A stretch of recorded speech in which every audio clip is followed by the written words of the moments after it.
Monday's Showdown. So this tournament is kind of a league tournament finish, right? Like our players have played leagues of Modern on Mondays, who could have guessed? And this is kind of the payoff of all of that. And to spice things up, we, Cardmarket, decided we'll fly in some pros. We'll invite them to play with us. We have multiple Pro Tour champions playing today. We have Simon Nielsen, we have Andrea Mangucci, who's a Mythic champion of the Mythic Invitational, and Eli Loveman, all super accomplished players. And as far as I know, they're all still doing well. And to top it off, we have Mythic champion Tarl Severin commentating the whole thing alongside Arne Huschenbett, who's also a Pro Tour champion, and myself, Yamin Kauf. I'm not even a Pro Tour champion. Mox competitor. Mox competitor, Yamin Kauf. Almost Mox top 4. GP top 4. Yeah. All right. Let's not hang around that too much. This round, we're going to be watching Eli Loveman versus Simon Nielsen. And this is going to be a great matchup because not only are both of those players extremely skilled, their matchup is a crazy one, right? Yeah. We've seen both of them actually on camera. Eli making quick work of the opponent with Hammertime, blue-white, just equipping, attacking for chunks of 10. I remember him from saying yesterday he likes the deck because he doesn't need to count. Basically, you're just knowing you're attacking chunks of 10. So either your opponent got hit once, so they need one more, or they got hit once, so they're dead next turn. And that's about the brain capacity he said he wants to have in the deck. Yeah, and so Simon is playing this deck where thinking is like, you cannot think enough. It's this crazy 4-color glimpse value elementals deck. And we're heading into the feature match right now. How does that glimpse elemental deck work, Toffel? So you're playing a lot of elementals that do something when they enter the battlefield, namely Risen Reef, that triggers all of the other elementals, and Omnath, who triggers out of your lands. So you're building a board state, mainly the permanence count that you put onto the battlefield. Then you suspend or cast, mainly cast, the Glimpse of Tomorrow, which is a spell that gives you Warp World for all the old school people around you. Yeah, so what that does is you pick up all your permanents, shuffle them into your deck, and then reveal cards off the top of your deck until you find enough permanents to replace the ones you just shuffled in. Yes. That being said, spells do not get cast. Exactly. Spells get and ideally you get to a board state where you have so many triggers out of Omnath, Risen Reef, and your other elementals that your setup is going to be even better for the next glimpse you're suspending in that same turn. Omnath gives you mana, then a lot of the elemental Risen Reef token gives you lands and like triggers. So it's crazy. There's just so much value going on. It's freaking crazy. We've seen the deck on camera once so far, and it had a nice showing there. However, it's also kind of like there are certain pieces that it's really vulnerable to, like a Torpor Orb that prevents enters the battlefield triggers, Void Mirror that prevents free spells from being cast. Even Chalice of the Void on 0 can turn off your glimpses very easily. And there are some, there's some form of interaction for those pieces, but it's not easy for Simon to deal with them. So the post-board games are going to be interesting to say the least. But I really just want to see a huge combo in Game 1. That being said, Toffel, for Game 1, Hammertime is known for being quick. Could it be too quick for the value that Simon is generating? Definitely. To not spoil any of this, but we did record this matchup for a Cardmarket video that is coming out eventually. And the good part about the Hammer deck for Simon is that the Hammer actually makes you lose flying, and you're very good at creating a lot of permanents that can block. Yeah. So at this point, you're blocking the hammered creature for some turns, or even producing some permanents while blocking all the time. It's not that difficult to... You see some... Yeah, I think they waited for us, but we're already here. You can start. It's not difficult to get in the first 10 damage, because once you equip the hammer, like the creature loses flying, but maybe the next 10 are actually quite hard. Yeah, there is a way around that downside, isn't there? With one of the ways that Eli equips the hammer, actually. Sigarda's Aid is a 1-mana enchantment that allows you to equip, that first grants all your equipment's flash, and then secondly, whenever an equipment enters the battlefield, it allows you to attach it for free. So that's a way to get around the ground blockers. One time. one time. Exactly. But once you did this one time, the re-equipping of the hammer is fairly difficult, and you even equipping for free doesn't make the creature be unblocked, right? You still have to attack with the creature. Yeah. And yeah, we see the plant tokens being very good blockers for any potential. For any potential hammer attacks. But I think I know what you're getting at, Toffel. Tell me what's kind of difficult to deal with here. What's kind of dangerous on Eli's side of the board? Yeah, the only permanent once the hammer is equipped is actually causing huge amount of problem is Shadow Spear, because that naturally gives trample. Yeah. The permanent I wanted to talk about was Inkmoth Nexus. That one flying and also infect. So a single hit is lethal already. Yeah, but also only once you equip it, right? Like Inkmoth Nexus has the upside of you have to equip it once and then it's lethal, but you have to have Sigarda's Aid for flash. Indeed. But right now there is no Sigarda's Aid in Eli's hand. The Hammertime deck has two ways of equipping a creature for free. One is Sigarda's Aid. We've already talked about that one. The other one, Pure Steel Paladin, allows your artifacts to be equipped for free as long as you have Metalcraft. Yeah, we do see a Paladin in hand. Yep. However, right now there is a Marshflats, or an Arid Mesa. So there is certainly a second source of mana available. Now, Eli is still ways away from Metalcraft. So is it still worth setting up the Paladin right now? I mean, you're not super far away. You play the Paladin, you play the Hammer, you draw a card. Next turn, activating the Nexus gets you up to 2 artifacts. So you actually only need one more. All right. And Pure Steel Paladin has a handy second line of text that reads, whenever you cast an equipment spell, you draw a card. So that hammer has now effectively paid for itself card-wise. As we're heading into the value turns of Simon, like turn 4, this is where Simon can start to sometimes pull off his like combo, maybe cast an Omnath, stuff like that. Right now, obviously unable to cast an Omnath off of 2 green sources. We'll see what he makes off of this turn. What's the kind of board state that Simon wants to set up that prevents him from dying out of nowhere? Well, technically reach is good. Endurance has reach, so you want to have that as your disposal. And I think there's 1 reach in hand. Simon right now actually has 2 problems. First, he needs to find red to cast the Cascade spell from hand, because the Cavern of Souls only allows your named tribal, which, I mean, 100% is going to be elemental. Yeah. But also, Simon has 2 glimpse in hand already. The deck only plays 3. So that means when you gun through one of those, you have to get it back with the endurances before casting your others. And there's actually, I think, not much you can do from removing it from your hand. You know? Yeah, like once it's in your hand, it's stuck there until you suspend and resolve it after suspending. And that's really not what Simon is looking to do. So like the only way he can deal with it is next turn once he casts a Fable of the Mirror Breaker, because then you can loot them away for value.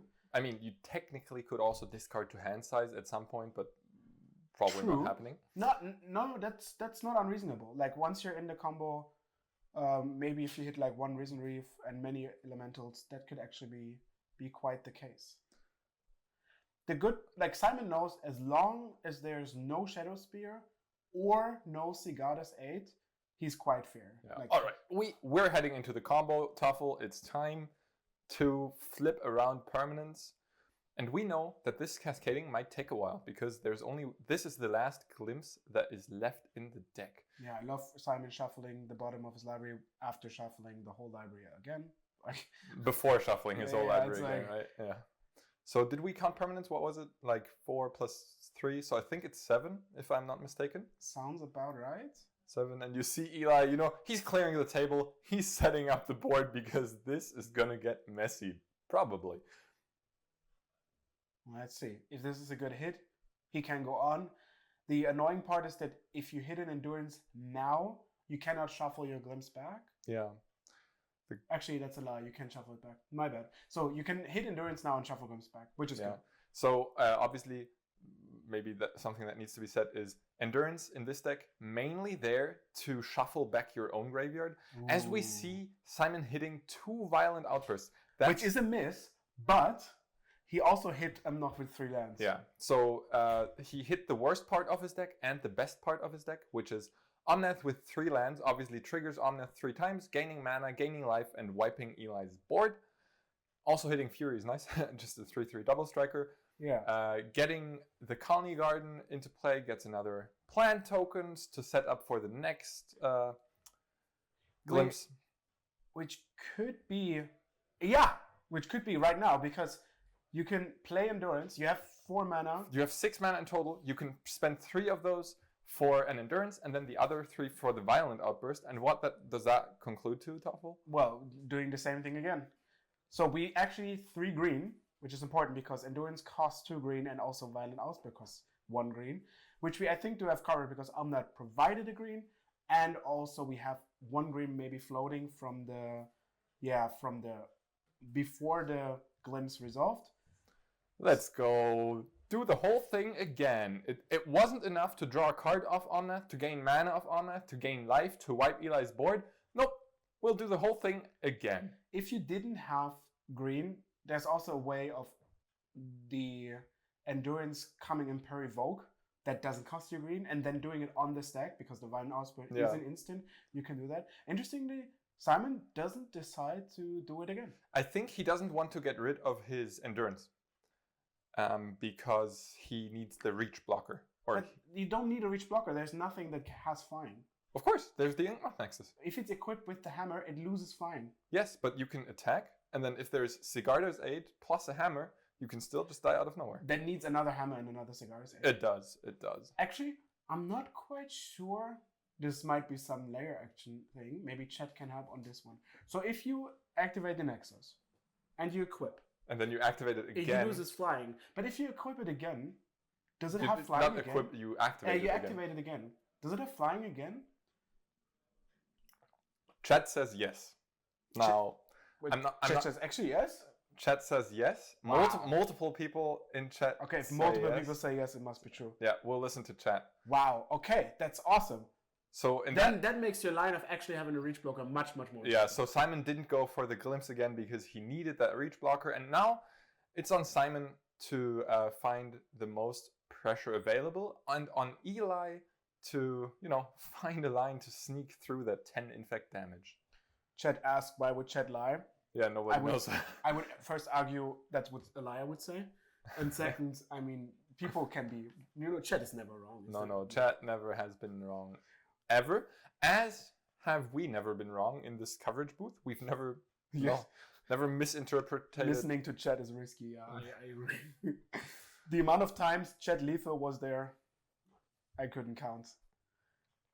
All right, so this attack with the Endurance kind of signals to me that Simon is playing a line where he's attacking with Endurance. He's saying, well, if that Inkmoth Nexus becomes lethal, I'm not sure that actually, yeah. I will then deal with the problem by casting another Violent Outburst. And hoping to hit? I mean, hoping to hit. That's a bit risky, There are options you can lose it. However, with the line that Eli has to take... No, wait. Yeah, why? You have to equip. Oh, he had to spend that extra mana with the... I'm not sure. Oh. You didn't need the power. Yeah, because you have to equip the power. You have to achieve Metalcraft. If there was one more mana available, he could have reactivated the Inkmoth Nexus, gave it flying, and that would have forced Simon to spin the wheel again, to hope for another blocker. But as it stands, Eli goes to 1, and Violent Outburst is not only a cascade spell, it also grants your creatures +1/+0. And you don't have to cast the cascade spell. I'm not sure about that, but there's none left anyway. Oh, there is one. There was one left, but I don't think you have to cast the cascade spell. So all right. It's fine. Otherwise, it would be kind of attacking for lethal. Wipe my board. Violent Outburst. Oh, man. Violent Outburst for lethal. Also, chat pointing out that Simon does have a Boseiju in hand, making it much safer to attack with the Endurance. Now, while we're sideboarding, let's look at the deck lists. We'll start with Eli's deck list. We'll start with Eli's deck list. We see the classic hammer Hammertime deck list. But as for the sideboard, we have 3 Mana Leak, 2 Sanctifier, and like 1 Spell Pierce, 1 Path to Exile, 1 Pithing Needle, 1 Relic of Progenitus, 2 Hushbringer, 2 Lavinia, and 2 March of Otherworldly Light. Toffel, what's Eli's game plan post-board, and what does he need to bring in to, accomplish that game plan? So you can drive the very active approach of boarding mana leaks, which I would assume happens all of the time. That means you're just able to counter the important elementals, some of the glimpses whenever they show up. It's pretty hard for Simon to have 3 mana over because your Cascade spells already cost 3. But if you want, you can also bring Hushbringer, because Hushbringer is quite potent at stopping all of those elemental nonsense. Yeah. Not only you don't get mana and you don't get the cards from Risen Reef, all of the elementals that evoke don't do anything. The only thing that does something is Omnath, because that doesn't trigger out of creatures, but from lands.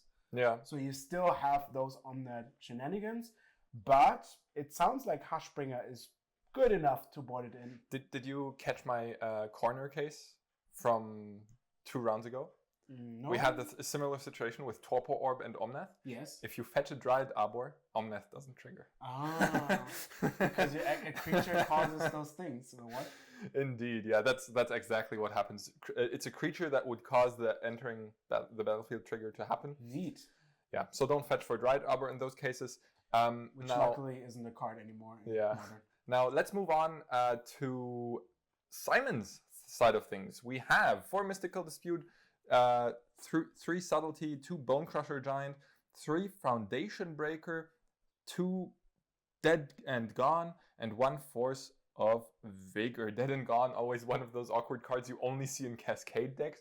What are you bringing in here, Toffel? Probably, since as you know from many of those decks, your deck is very tight. It needs to have a lot of consistency, a lot of many cards that you need from your deck that you can't cut. So you probably can only board 3 to 5 cards, I would assume. And it needs to be the cards that reference artifacts. Yeah, especially the spell cards, Mystical Dispute, Dead, Gone, and Force of Vigor are terrible to board in because it lowers your permanent count, and the glimpses, they need permanence to put into play, otherwise your glimpses become worthless. So he's probably very careful with boarding those in, but you're right, he has to interact with artifacts, so probably the 3 Foundation Breakers are sure to come in, and that makes Hushbringer even more important from Eli's side of the board, doesn't it? I agree. Then you can argue, if Eli is boarding like Hushbringers, do you want some copies of Bone Crusher Giant? Because they deal with basically any creature you get annoyed by, and the Hushbringer, which I can see.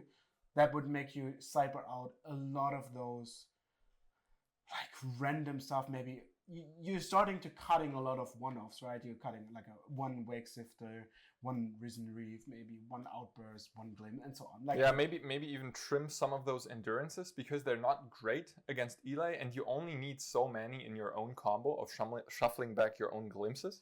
Agreed. On that note, though, we've seen Andrea Mengucci put Endurance to great work as a blocker against Infect earlier on. So maybe it's a surprise reach blocker. But we'll see how the game plays out as we head into game 2 of this match. We see Eli with a starting hand that includes an Urza Saga, the Spell Pierce, Springleaf Drum, Ornithopter. That's looking like a keep, right? Yeah, it's a bit weird because... No, actually, you have an Ornithopter, which makes it great, because you can start with Saga, Ornithopter, Springleaf Drum, and make a token next turn and the turn after. Yeah, that hand is awesome. So, you also even have a backup Spell Pierce for turn 3. Yeah, it gets enabled with the Springleaf Drum. Now, is it a bit awkward to have a slower non-combo hand as Eli, when like a kind of a hand that relies on Urza Saga, making tokens, kind of a value game plan against the deck that just goes over the top of any value generation? With the Spell Pierce, no, I don't think so. You actually, or at least that's me, I'm always quite surprised how quickly those tokens kill, right? You make like a 4-4 on turn 2, and then you make another 4-4, so that only takes like 1 more turn to kill your opponent. Then you have a second Saga. The first one gets like a Shadow Spear, then they all have Trample, they get huge.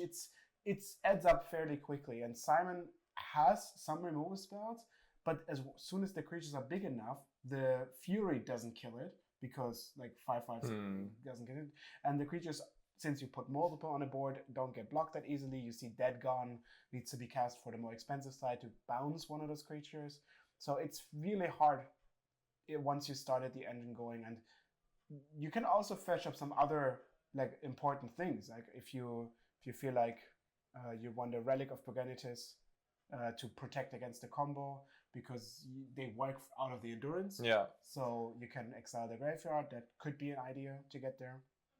All right, Eli Loveman hanging on to the Ornithopter, not giving too much information away straight away. You know, maybe a deployed Ornithopter changes Simon's overall game plan a bit, and you won't need that Spell Pierce. I love his like, oh, why do I need the Ornithopter? I'm not attacking turn 2 phase, and then being surprised. Oh, I can actually make a token now. Ooh, that's a hammer. Seachrome Coast gives access to both colors of mana. No! Sorry. It would have been funny.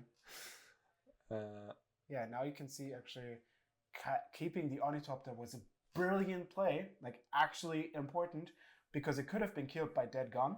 Yeah. That means you don't have the 2 mana on your turn, but Eli correctly assessing that A, Ornithopter doesn't do anything if I play it on turn 1 because it doesn't want to attack. And B, once I do, it's actually a liability because once it dies, it doesn't get the second mana. Beautiful foresight by Eli, but honestly, what can you expect when 2 Mythic or Pro Tour champions play against each other? Yeah, as it stands, Simon is holding on to his Dead Gone, and does the inclusion of Dead Gone from Simon signal to you that he's more on a reactive game plan? Maybe he even boarded in, I don't know, probably not Mystical Disputes, but the Force of Vigor, 3 additional spells. Does that make him slower? And how does that interact with the Urza Saga on Eli's side of the board? Like, isn't Eli just setting up for that exact game of let's play the slow game? Yeah, kind of every deck that plays Saga has like the 2 modes, right? The one with Saga and without, which usually play completely different. I think once they have Saga, you're kind of a bit screwed anyway, and this is not the plan you really want to defend. But Dead Gone is probably there because you want to bounce the creature that had the hammer once. And otherwise you would probably have Bonecrusher Giant. So you're sacking a bit of consistency as permanents you want to play by having Dead Gone and being protective of the 1 hammer 10 damage turn. All right, Eli heading into the red zone with the Construct, kind of giving away that there's another 1 mana spell looming because he's not equipping the Shadow Spear. So now Simon has decisions to make. Yeah, and you see, that's a turn 3 attack for 5, and it's gonna be like 10 next turn. It adds up so quickly. Yeah. And 5 also means now your Wut. The Fury. Yeah, the Fury. Fury can't deal with it anymore effectively. Yeah. Yeah, and you're putting on such a clock. We know Eli even has Spell Pierce in hand. Simon, one of the best hand readers, I think, in home Magic, probably knows that as well, or at least tries to put that into consideration. If you can say, okay, I can't beat it anyway, well, what we're gonna do? And I love the fact that this Ornithopter is, I think, about to become. Like, this Ornithopter has done so much this game. Like, if it would have been played on turn 1, it would have been, like, Simon had the opportunity to shut off the entire Urza Saga, but the way it played out, by Eli holding back the Ornithopter, he did get to create that token, and now Simon even has the decision, do I kill the Ornithopter or not, to reduce a bit of damage from the Construct, because that would potentially work out with Fury in the future. I don't know, there's a lot of stuff going on with the amounts of artifacts in play, and Simon just taking the turn off to create some clue tokens. I'm not quite sure on Eli keeping up blue here. There is a case where Simon obviously goes for land and then Cascade, but that would be for like 4 permanents, maybe 5 if something else got added. And I don't think that's worth it. Like, be afraid of the thing. The only place where it is actually worth it is when you're saying, okay, I'm winning anyway. Like, it doesn't matter if I play Saga now and make the token 1 turn earlier or 1 turn later, which could be the case if you assess that. But on the other side, you can't really be afraid of your opponent making random 4 permanents of your deck. Do you think you would have opted for the Urza Saga last turn? No, he actually played a different land. He could have played Urza Saga. Yeah, that's what I'm saying. So you personally would have... For me, it seems like being afraid at that moment in time is a bit too afraid. Except if you're saying I'm winning the game 99% of the time if I keep this up, right? All right, so this is just lethal unless Simon has some sort of interaction, right? Because Hammer plus Shadow Spear, they both can get equipped for free. Shadow Spear grants Trample. Is there anything that Simon could do about this potentially? You can kill one Ornithopter to make a less artifact. You have one blocker. Look, yeah, he tried to equip the Paladin. Yeah, of course. That's not good. It actually doesn't matter what he's equipping. Simon can just kill the Paladin in response, because that way the Shadow Spear cannot get equipped. Yeah, but at least you can equip something that attacks with the hammer. Yeah. All right. Oh, yeah. Yeah. Here, take your removal. Go away. I don't want to see. Great stuff. Yeah. Quite a tense match. Simon kind of, stumbling around a bit, not generating that many permanents early on. I think that's also kind of what you expect when the Hammertime deck is going first.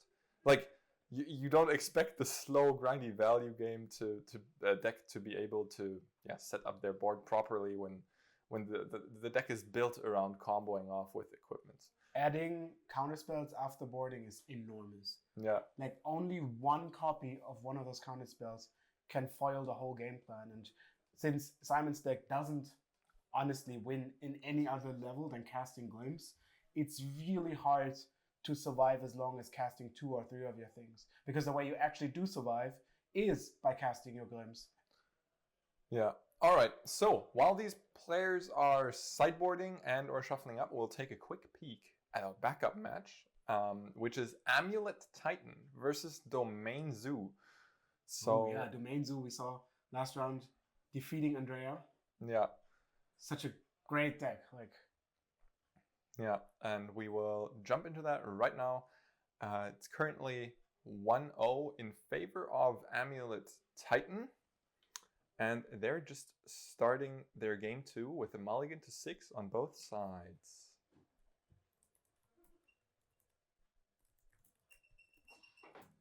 All right. We see Florian on 5-color Zoo starting out. With an Amulet, 2. so good. Yeah, and Levin with the Amulet on turn 1. That's obviously a huge threat. So let's see if Florian has an answer to it, because that's one of those modern turn 1s that need an answer. Otherwise, it goes crazy. It's a bit like Ragavan. When your opponent plays Ragavan, you better answer it, or you're probably done. When your opponent plays an Amulet and you don't answer it, maybe not as much as Ragavan, but you can be very dead very quickly. One of the minor things is Levin opened with a Slayer Stronghold, I think, which already tells you that there needs to be a bounce land in hand. This is almost mandatory, because otherwise you had better lands to open with, but also you're knowing that your opponent at least has one more land in hand. Yeah, the Slayer Stronghold is definitely not the one you would normally start out on. And you can do that because of the bounce land returning the Stronghold back to hand. Doesn't really matter which land it is, as long as it makes a colorless mana. Alright, as we head into turn 2 for Florian, I assume it's kind of the struggle of the 5-color Zoo deck, where you want to play things on turn 1 because you're an aggro deck, but at the same time, you got to support 5 colors of mana, so you will play tapped lands. Florian giving Boseiju a read, deciding whether or not to Boseiju the Amulet, and decides to go for it. And yeah, I mean, it is the Amulet check. The Amulet check has been concluded. We have dealt with the Amulet, so no crazy shenanigans next turn. But still, it gives Levin access to 3 mana on turn 2. And ramping Amulet Titan never feels great. They can play now a Dryad and a Neverland. Unfortunately, we can't stay here much longer, because our main feature match is starting their game 3, and we don't want to miss Simon potentially glimpsing off, or Eli potentially hammering Simon. Ooh, same start. Springleaf Drum. The Ornithopter once again being kept back, afraid of having that removed. And spell. Wait, is this This is just game 2, right? Yeah. There's like 2 sagas, a Spell Pierce, a Hammer, an Ornithopter, and a Seacom Coast. Like how unlikely is that? I think that's the same 8. That's wild. This time, though, Simon on the play, and Simon with a few more answers in hand. I see an Endurance that can act as a blocker. I see a Fury that can take out creatures that are sticking around. Definitely a different game, but it feels very similar to game 2. Now you actually do have a decision. You want to play Saga because you want to get the tokens on. But if you don't play Ornithopter, you don't have blue for Spell Pierce, which you have to now assess. Do I need the Spell Pierce on my next turn? How relevant is it? Do I even not want to play the Saga, which seems ridiculous. You want to play the Saga. Yeah. Eli, you know that. You need to play Saga. Your hand has nothing else. Maybe are you afraid that the Saga gets destroyed again? Alright, Eli is disagreeing. And then just... the Gingerbread beatdown. Gingerbread, a Throne of Eldraine All-Star, 1 mana, 1/1 artifact creature with haste that can potentially sack for food later on, or it can get unblockable except by creatures with haste. I always wondered what the flavor is, that it only gets blocked by creatures with haste. But Simon just plays his 3rd land here, does nothing, and passes the turn back, ready to react to whatever Eli has up his sleeve, as now the Urza Saga does get played. I think the flavor is that the Brood is running away, and only the things that are as quick as his That makes a lot of sense. can eat it. And Simon, in response to the attack by the Gingerbread, I assume this will be an Endurance, and I assume this will shuffle back the Foundation Breaker, because that one would be a juicy one to redraw later on. Chat also picking up on that flavor. Very Yeah, good. seems like... I really like also that you ask what the flavor of gingerbread man. I think it's ginger. Yeah, okay. Because it's, a ginger. You never know. I don't. No, I didn't get that top. It's okay. All right, as we see a surprise blocker that will probably force Eli to make the Gingerbread unblockable, I assume. Yeah, and this is not too bad. And I think Eli shouldn't spend much time thinking on this, because you can still play Ornithopter as a Spell Pierce backup. Yes, you can. And thinking about it for so long kind of gives something away, doesn't it, about your hand? It kind of does, yeah. I mean, you have to always make sure, if it does, you have to balance it on points where you don't have a decision. Oh, no, I know what's happening. There's a Lavinia. Never mind. Okay, I don't know what's happening. I'm sorry. I thought we were about to see a Lavinia. From whom? From From Eli. But he opted against it, and then I'm baffled. But Eli is a Pro Tour champion, so I'm not gonna question it. I mean, that's not how it works, but I'm certain he has a reason, and maybe the reason might be he forgot about Gingerbread's ability or something, but I don't think that's the case. As for the state of things, Endurance, it has hit Eli for 3, and now it's on Eli to, make his 3rd land drop, or rather his 4th, but his first one got destroyed. Make his 3rd land drop and now decide what to do with them as the Ornithopter finally hits the battlefield. And we should still see Eli here being quite a comfortable spot, although Simon does have his 1 copy of Force of Vigor in hand, and that can be quite devastating. Yeah, destroying Ornithopter here. I love the fights over Ornithopter this match, and I think they're all very reasonable.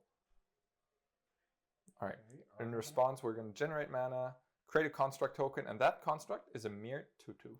Yeah. I think the reason why you do that is if you draw if you draw a land, you can remove the token and the Urza Saga, which is huge, right?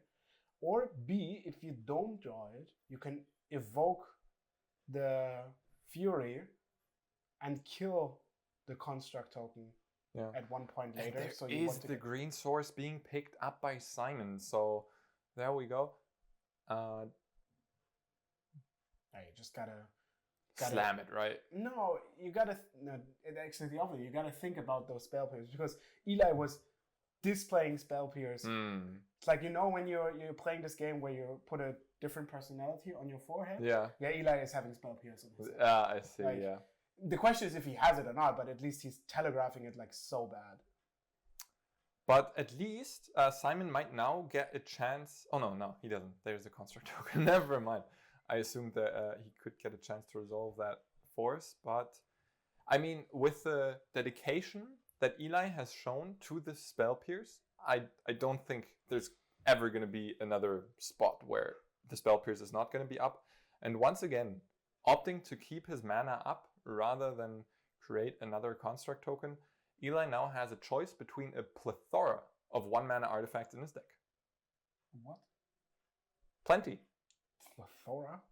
Wow, very sophisticated. I think so. Maybe, I like it. Maybe I'm just No, it's buttering. You buttering got me. You got me.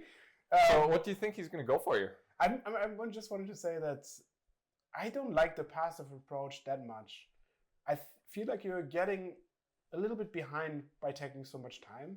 Yeah. I don't see why he feels that comfortable wasting all of this time. Even getting Springleaf Drum is not quite great. Like maybe he says like, okay, with the creatures I drew, and he drew Hushbringer and Lavinia, he's safe enough. But you do really only have one construct token to put the pressure on. All right, so now he's playing the Protect the Hushbringer game, which is a very popular game amongst players playing against 4-color. And with this board being built by Eli, backed up by Spell Pierce, Simon is not going to execute his game plan anytime soon. That's true. Actually, the both like combo of Hushbringer and Lavinia makes Simon's whole hand dead. Yep. Dead. And we know that there's even more protection from Eli with that Force of Vigor, with that Spell Pierce probably eating up that Force of Vigor rather soon. Now, I think, is there a second green card in Simon's hand? No. All right. Because in that case, he could have paid the alternative cost of Force of Vigor of exiling another green card from your hand. But as it stands, Simon's giving this a big old thinker. It's interesting. If Eli correctly assesses, right, that the combination of those two cards makes Simon basically drawing dead to winning the game by removing those two creatures, because otherwise you're playing like 3/3s for 5 or something, like they don't do anything, then maybe it's just really experienced enough to take this line of high cautiousness. I mean, now it's all about finding that 5th land for Simon to resolve the Fury. But Fury doesn't do anything because of Hushbringer. Oh, of course. That's the thing. Both the elementals and the combo is shut off. Yeah. And Simon, again, realizing obviously that there's some form of spell pierce going on because he doesn't cast Force of Vigor at any point. And I wouldn't be surprised to make Simon this, I guess I need to cast this now. I know you have it, blah, blah, blah, move, because this construct token is getting bigger and bigger. Yeah, I mean, he can buy himself some time with the plant token as a chump blocker. Ooh, not even using that now. Yeah, I would like to see into Simon's head right now and know what his game plan is. So that Fury is a 3/3 double striker. Yeah, that's like the unfurious creature I've ever seen. Yeah. It's like a tamed lion. And now the plant token can buy some more time, and maybe Simon can get back into this game. Fury at least provides 6 power of dealing damage, right? Yeah, it's a clock. So you either have to make your construct bigger than 6 toughness, which is not easy as of now, or Fury has to kind of stay back as blockers because Simon is at 6 life. All right, and we see a hammer added to Eli's hand. So now anything that enables that hammer is going to get scary for Simon real quick. And that's a 6th land. 6th land is huge. That's absolutely crazy important because, as you said, Simon, a great hand reader, probably smelling out that spell pierce. And now that Force of Vigor can wreak havoc on Eli's board soon. And once again, Violent Outburst! Violent Outburst is not only a cascade card, it also gives your creatures +1/+0 until end of turn. Very relevant when your creature has double strike. Yeah.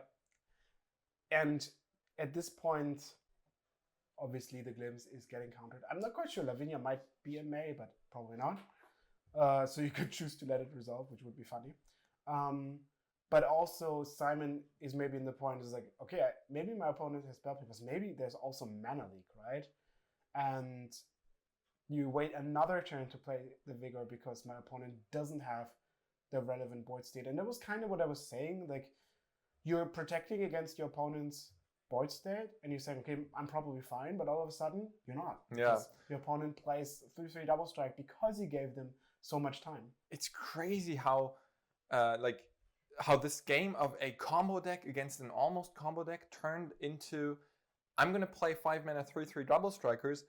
I'm going to shut off your entire deck, and now we're just beating us with sticks. And you know what? There's another one, yeah. There's another one. Ornithopter could chump block at some point, but only for so long.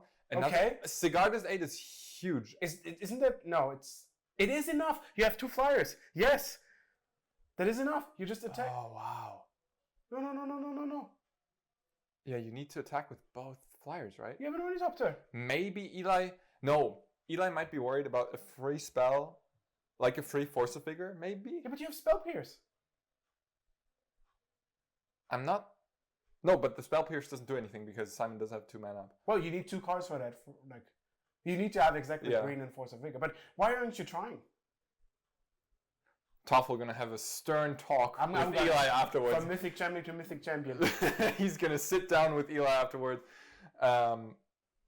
Also, chat pointing out that Lavinia doesn't allow the free Force of Vigor.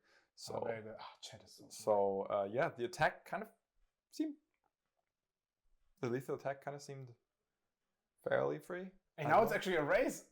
I mean, you're racing against an 11-something lifelinker. So yeah, the race against... Let me rephrase that. You will kill the hammer. So actually, no, this is like great for Simon, right?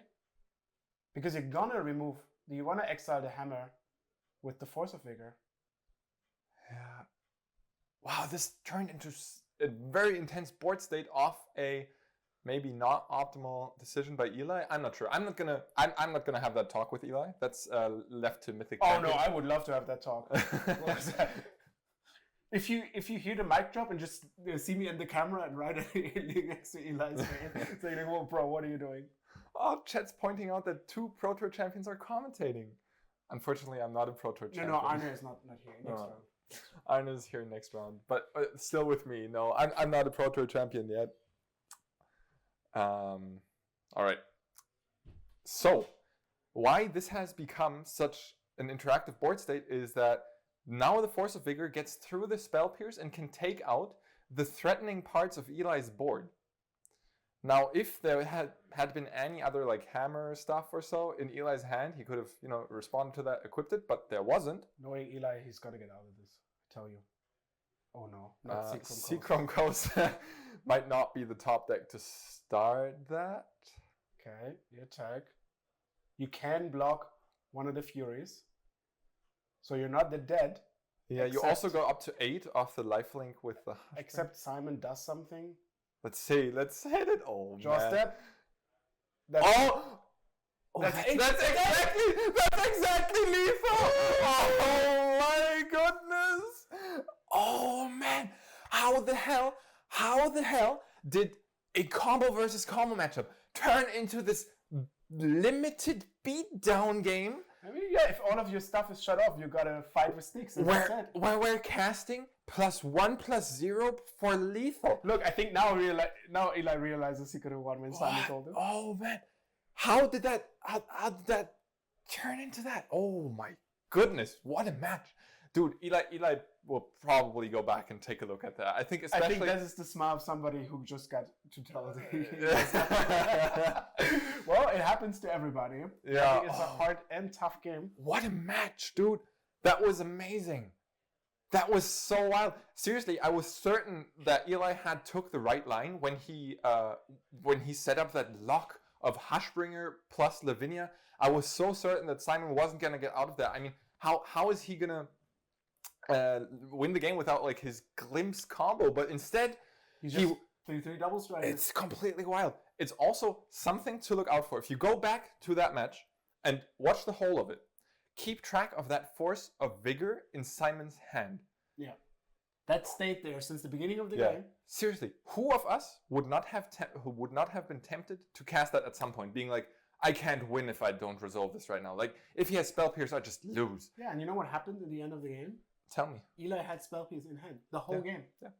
Keep track of those, like, when you go back or when, I don't know, when you watch this on YouTube, scroll back right now and, like, check for Spell Pierce and Force of Vigor in the player's hand, because that was amazingly played by both of them. And congratulations to Simon for moving up to 4-0, securing his spot in the top 8 for us, because we are only playing 5 rounds. Eli can still battle back. I think 4-1 is almost surely going to make the top 8 of this showdown. For those of you who are just joining us now, we're here at the Matteo's Modern Mondays Showdown. This is kind of a league thing Modern players in Berlin had going on for multiple weeks. Their best finishers are playing today.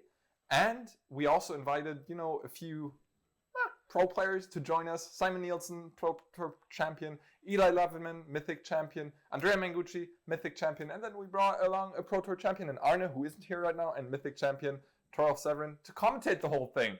So that's what's going on here. We're only covering this event, and we're only getting started because we've had 4 rounds right now. We're gonna have 4 additional rounds, 1 round of Swiss, and then 3 followed by 3 rounds of top 8. So this is only getting started. I hope you're gonna stick with us. One last thing before we tune out into a break is that our backup match was won 2-0 by Amulet Titan.